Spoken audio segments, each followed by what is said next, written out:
반갑습니다.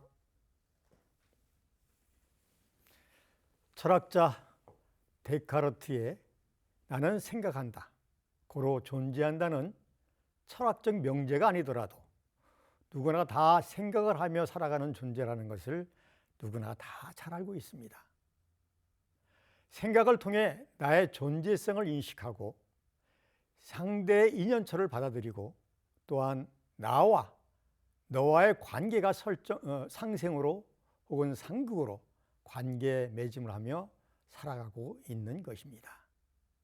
이러한 살아감의 동력으로 작용하고 있는 생각들이 어떠한 과정을 거치며 인식작용이 일어나고 있는지, 또한 생각의 본질이 무엇인지에 대해서 생각해 보신 적이 있으십니까? 이 시간에 저는 그러한 생각의 일어나는 과정과 본질에 대하여 반야심경에 근거해서 함께 연마해 보고자 합니다. 모두가 잘 아시는 반야심경의 서두인 관자재보살 행심 반야바라밀다시 조겨놓은 개공도 일체고액이라는 법의 문고리를 바탕해서 함께 풀어나가시도록 하겠습니다. 반야심경을 연마하다 보면 인생살의 여러 가지 숙제들을 헤쳐나갈 수 있습니다.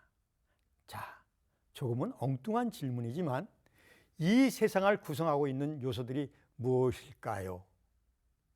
삶의 주체자인 나, 즉 내 자신과 또한 나에 대응하여 존재하는 너라고 하는 인식처, 인연처, 그리고 나와 너와의 관계, 이 세 가지 요소로 구성되어 있죠.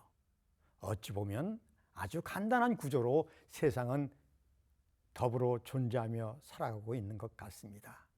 그런데 한 걸음 더 들어가 보면 끊임없이 의심이 일어나면서 복잡다단해집니다. 나라고 하는 실체는 무엇인가?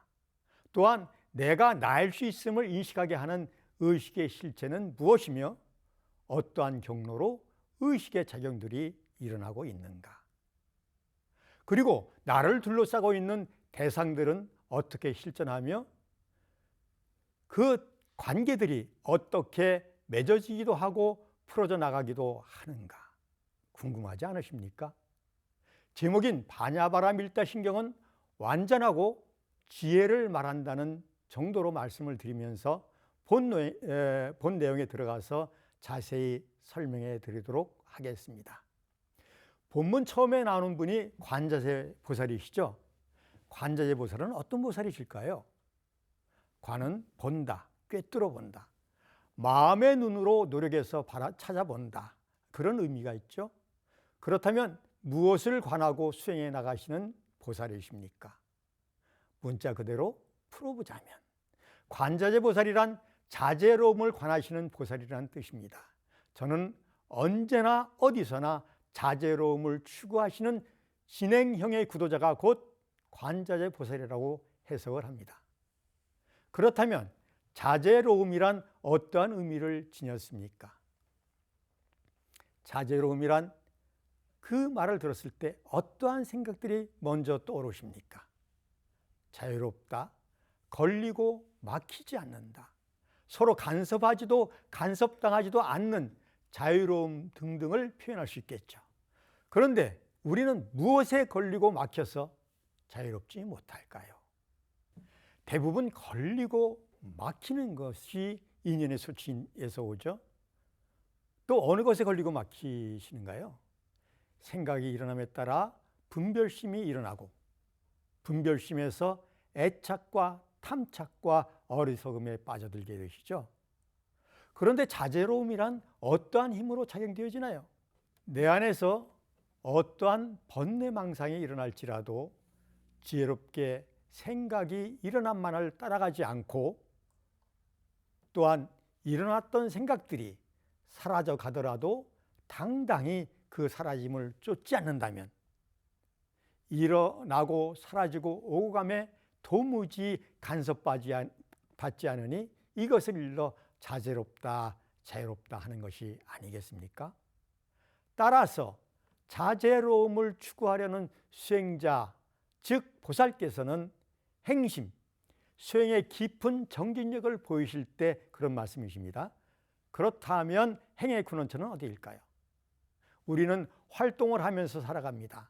활동 행위는 무의식적으로 반사적으로 나타나는 경우도 있기는 하지만 거의 대부분 마음으로부터 의지를 일으켜서 밖으로 나타나는 모습입니다. 한문의 힘은 깊을 심자입니다. 무엇이 행심일까요?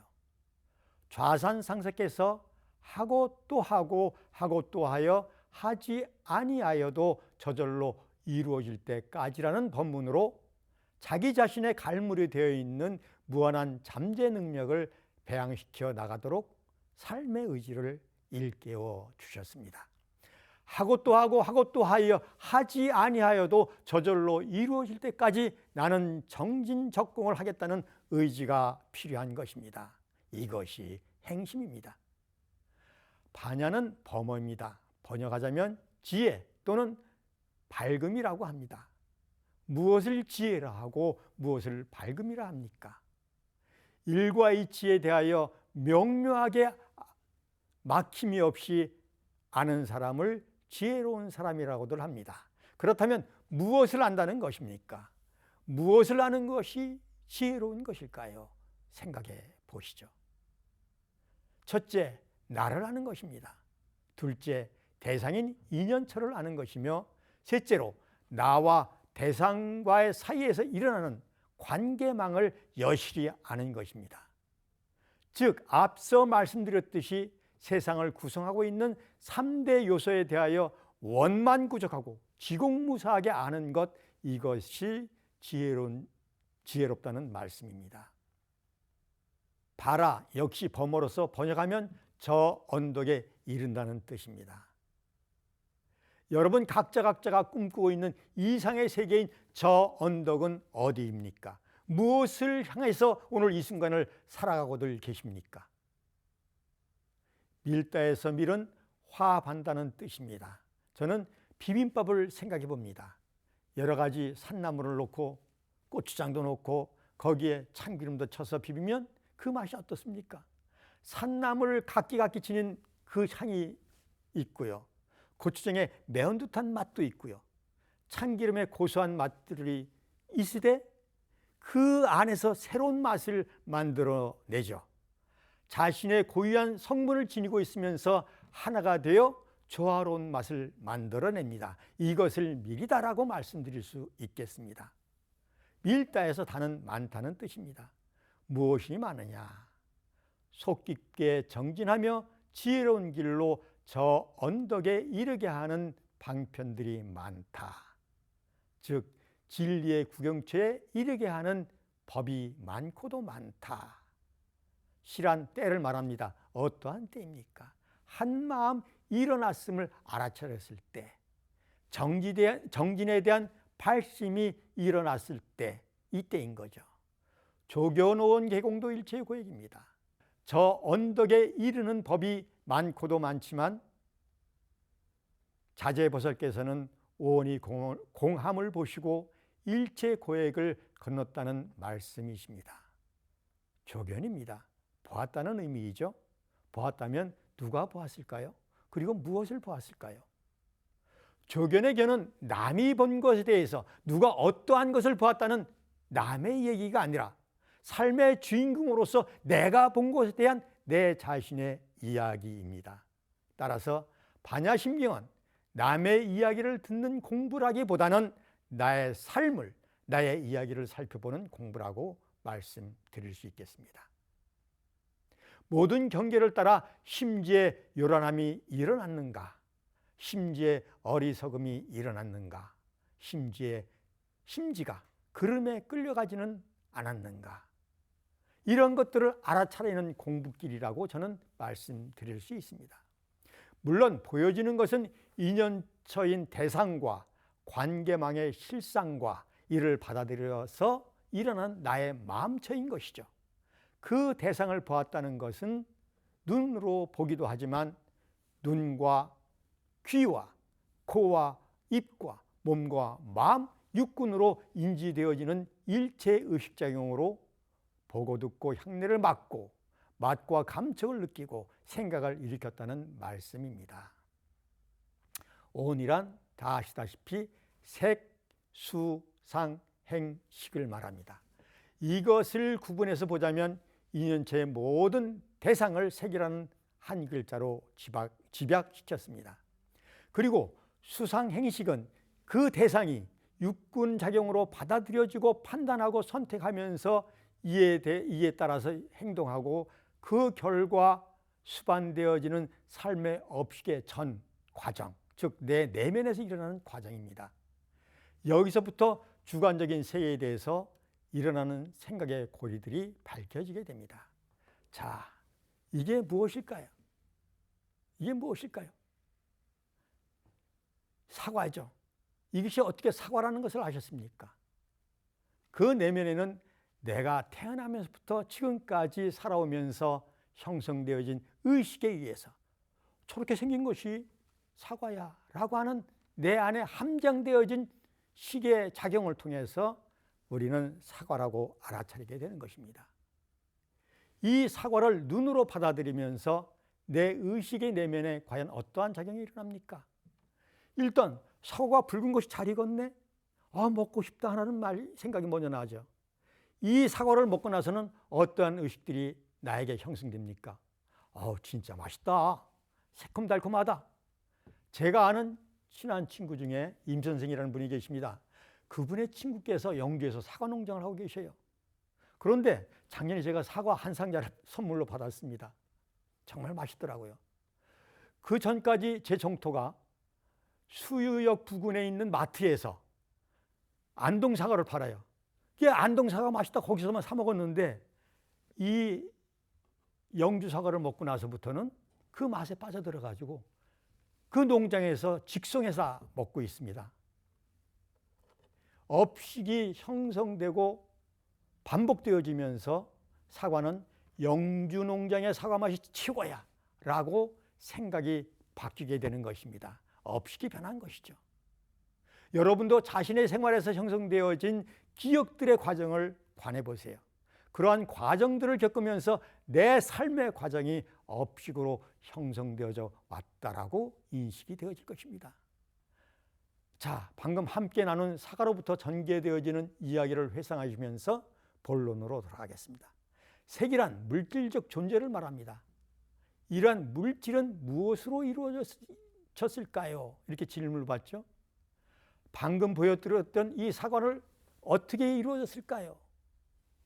불가에서는 흔히 사물들이 생성되어지는 것은 지, 수, 화, 풍 4대 인연으로 결집되어져 나타난다고 말을 합니다.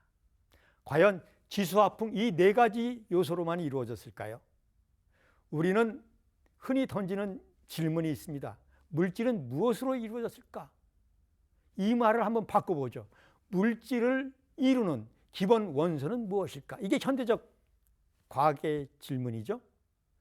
물질을 구성하는 가장 기본적인 성분을 원소라고 합니다. 다 잘 아시잖아요. 지금까지 밝혀진 물질의 성분 요소는 모두 118종입니다. 이를 간단하게 표기하기 위해서 원소 기호를 만들었습니다. 예를 들자면 물 분자는 산소 원소 하나에 수소 원소 2개를 결합해서 나타내는 것이고, 그래서 물을 구성하고 있는 원소 기호를 H2O라고 표기를 합니다. 저는 이러한 118종의 원소들은 각기 지, 수, 화, 풍의 기운을 혼재하여 함축하고 있다고 생각을 합니다. 그래서 지기, 수기, 화기, 풍기 이러한 기운들을 지닌 원소들이 인연을 따라서 이합집산하는 과정에서 이러한 사과로 나타내는 것이 바로 물질이다, 색의 세계다라고 말씀을 드리는 것입니다. 예를 들자면 수소와 산소는 물의 기운이 많이 함축되어 있는 원소라고 할 수 있다면, 프로토늄과 우라늄 등은 불 기운이 강한 원소라고 볼 수 있겠습니다. 수는 이렇게 구성되어서 나타나는 물질을 내 안으로 받아들이는, 즉 인식하는 단계입니다. 우리는 물질로 구성된 대상, 즉 세계를 무엇으로 인식합니까? 눈, 귀, 코, 입, 몸, 마음, 육군으로 인식을 합니다. 내 자신을 분석해 보면 이 육군에서 벗어나서 외부의 세계를 받아들일 수 있는 경로는 아무것도 없습니다. 상이란 대상을 받아들이면서 그 대상에 대하여 일어나는 마음작용을 말합니다. 따라서 그걸 받아들이면서 좋다, 싫다, 또는 좋지도 않고 싫지도 않다, 또는 즐겁다, 괴롭다, 즐겁지도 않고 괴롭지도 않다, 아름답다, 추하다, 아름답지도 추하지도 않다라는 인식에 대한 판단이 이렇게 세 가지 부류로 일어납니다. 즉 수의 단계를 거쳐 들어온 대상을 대하면서 그 안에 삶에서 형성되어져 왔던 업식과 만나게 됩니다. 그러면서 일어나는 의식작용을 상이라고 저는 해석을 합니다. 행위란 대상을 받아들이면서 판단작용을 따라 형성되어진 가치가 내면에서 욕구와 욕망 등을 통해 하고자 함의 의지를 발현시켜 나가는 과정이 행위라고 합니다. 따라서 행동으로 놔두거나 행동하지 않거나 하는 취사 선택을 하게 되는 것이죠. 이러한 문구가 떠오릅니다. 행하라, 그러면 얻을 것이요 행하지 않으면 얻지 못할 것이다. 대종사께서도 작업 취사의 공부법을 밝혀주시면서 작업이라 함은 무슨 일이나 안, 이, 비, 설신의 육군의 작용함을 이름이다 하시고, 취사라 함은 정의는 취하고 불의는 버림이라고 밝혀주셨습니다. 즉 취하고 버림이 모든 행위의 종결부가 되는 것입니다. 식이란 색이라는 대상을 접하고 나서 내 안에서 작용되어져 왔던 수, 상, 행의 과정들이 업식으로 저장됩니다. 그런데 그 업식의 작용이 과거, 현재, 미래를 통하여 내 삶의 동력으로 작용되어지고 있습니다. 그렇습니까? 그렇지 않습니까? 그렇죠? 그 식들이 과거, 현재, 미래를 자유자재로 왕래하기도 하지만 과거의 업력, 현재의 업력, 미래의 업력들이 혼재되어 작용하면서 내 삶에 직접적으로 또는 간접적으로 영향을 주고 있는 것입니다. 자, 이렇듯 사과 하나를 인식하면서 작용되어져 나타나는 수, 상, 행식의 과정들을 겪으면서 그 속에서 우리는 즐겁기도 하고 괴롭기도 하는 삶의 과정을 겪게 되는 것입니다. 이러한 모든 과정을 번내다 집착으로 끌려다니고 있으니 괴롭지 아니한가 라고 얘기합니다. 이러한 의식의 바탕에서 인생은 고해라고 하는 것이 불교의 출발점이 아니겠는가 생각해 봅니다. 자, 제가 지금 말씀드린 사항들을 도표로 정리해 봤습니다. 색은 대상 인연처를 말하죠. 수는 눈으로 색을 봅니다. 모든 형상을 받아들입니다. 귀로 모든 소리를 듣습니다. 세상의 모든 소리를 듣습니다. 코로 향기를 맡고 입으로 맛을 느끼며 혀로 맛을 느끼며 몸으로 촉감을 부드럽다 딱딱하다를 느낍니다. 그리고 식으로서 의식이 형성이 되어집니다.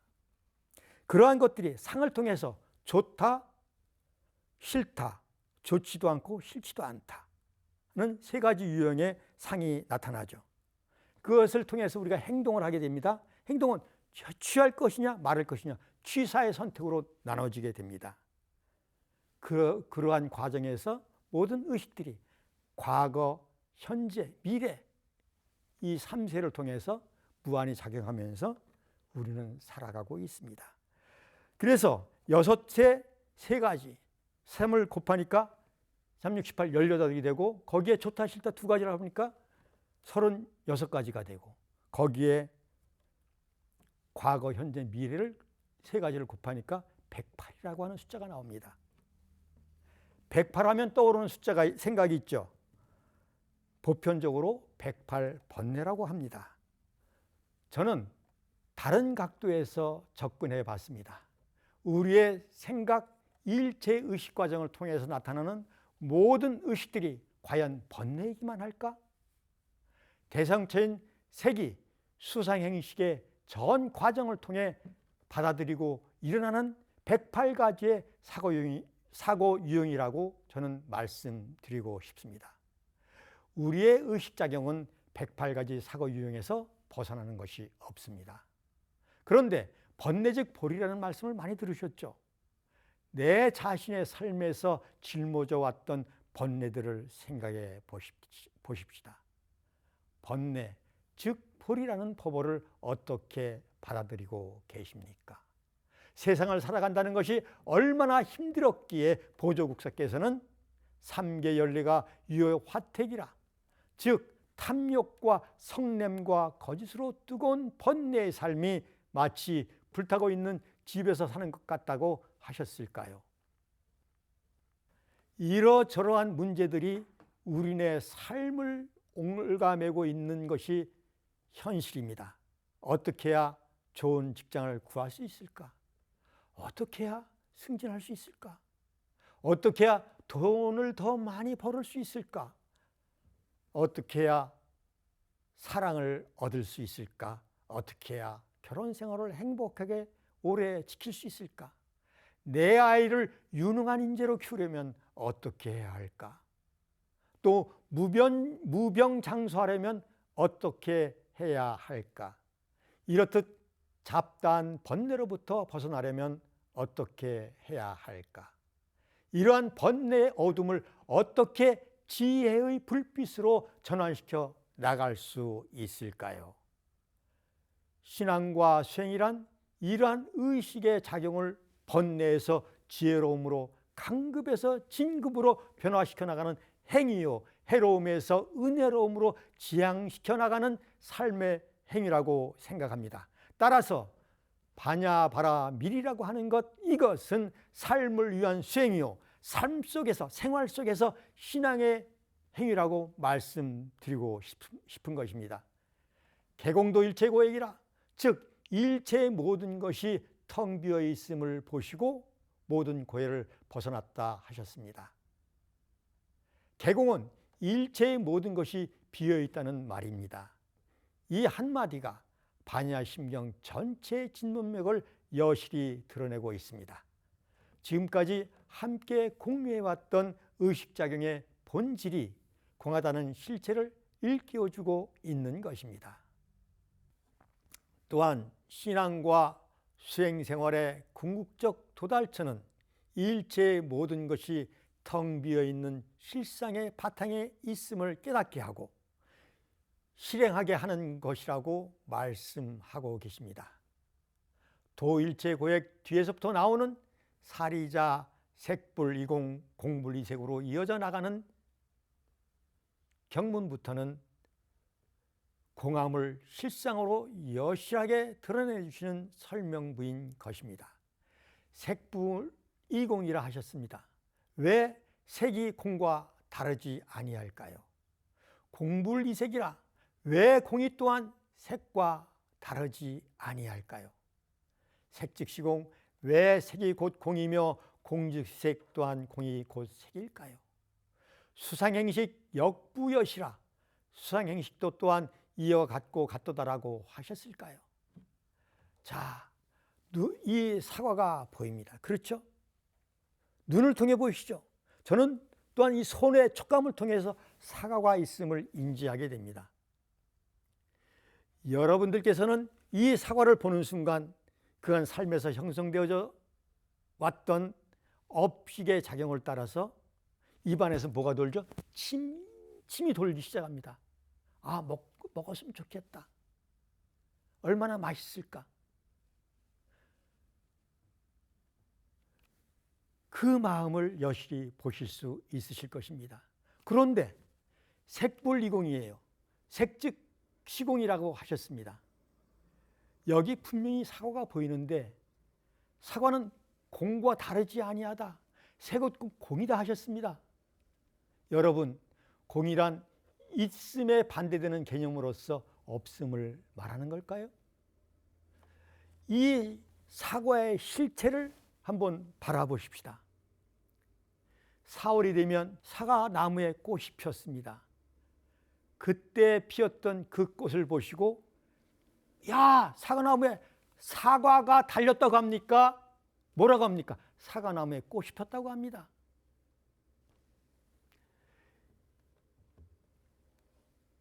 (4월에) 사과나무에는 사과가 없습니다. 사과나무에 다만 사과꽃이 피어 있을 뿐입니다. 시간이 흐르면서 꽃잎이 지고 씨방들이 결집되면서 햇볕을 쏘이고 비도 맞고 때로는 천둥과 번개, 태풍 속에서 낙과하지 아니하고 자라납니다. 나무 둥치로부터 대지의 물과 영양분을 공급받으면서 자라게 되죠. 그런데 여러분, 현재 이 사과를 보시면서 봄에 피었던 꽃을 보고 햇볕을 보고 바람을 보고 계십니까? 태풍과 번개와 농부의 땀방울을 보고 계십니까? 사과를 보면서 먹고 싶다는 욕망의 대상으로만 보지 하늘의 사과에 인연 맺어진 일체의 작용들, 실상들을 여실히 보면서 감사한 마음이 우러나고 계십니까? 그 감사한 마음으로 사과를 보고 그 감사한 마음으로 일체 만물을 보신다면 일체 만물이 공함을 깨달아 아시고 일체 공함을 실천해 나가시는 관자재 보살이라고 저는 말씀드리고 싶습니다. 시인 장석주는 대추 하나리라는 시에서 이렇게 노래하고 있습니다. 저게 저절로 풀거질 일은 없다. 저 안에 태풍 몇 개, 저 안에 천둥 몇 개, 저 안에 벼락 몇 개, 저 안에 번개 몇 개가 들어서서 붉게 익히는 것일 게다. 저게 혼자서 둥그러질 리는 없다. 저 안에 무설이 내린 몇 밤, 저 안에 땡볕 두어 달, 저 안에 초승달 몇 달이 들어서서 둥글게 만들 것일 게다. 대추야, 너는 세상과 통하였구나. 세상을 어떠한 시각으로 바라볼 것인가? 이론상 서문에서 대종사께서는 유상으로 보면 상주불멸로 여여자연하여 무량세계를 전개하였다 하셨습니다. 또한 무상으로 보면 우주는 성주개공으로 만물은 생로병사로 사생은 심신작용을 따라서 무량세계로 전개되어진 변화의 세계가 있음을 밝혀주셨습니다. 유상으로 보면, 무상으로 보면, 자, 직관해 보십시다. 보면이라 하신 법어의 뉘앙스를 어떻게 해석해 나갈 수 있겠습니까? 세상을 어떠한 관점으로 볼 것이냐, 즉 유상의 관점으로도 보고 무상의 관점으로도 보라. 하나의 사물에 대하여 이렇게도 바라보라. 그리고 각기 다른 관점에서도 직관해 봐라. 다만 유연한 눈으로 세상을 바라보라는 그런 의미가 있지 않겠는가 생각을 해봅니다. 공과 색이 다르지 아니하고 색이 또한 공과 다르지 아니하다. 공이 곧 색이며 색이 또한 곧 공이다. 반야심경에서의 이 법어도 서원문의 유상으로 보면 무상으로 보면이라고 하신 의미와 일맥상통한다고 저는 생각하는데 여러분들께서는 어떻게 받아들이고 계십니까? 깨달음의 세계는 멀리 있는 것이 아닙니다. 지금 여기 떠오르는 한 생각을 내가 여실히 보고 있는가? 지금 나에게 일어나고 있는 생각들을 알아차리고 있는가?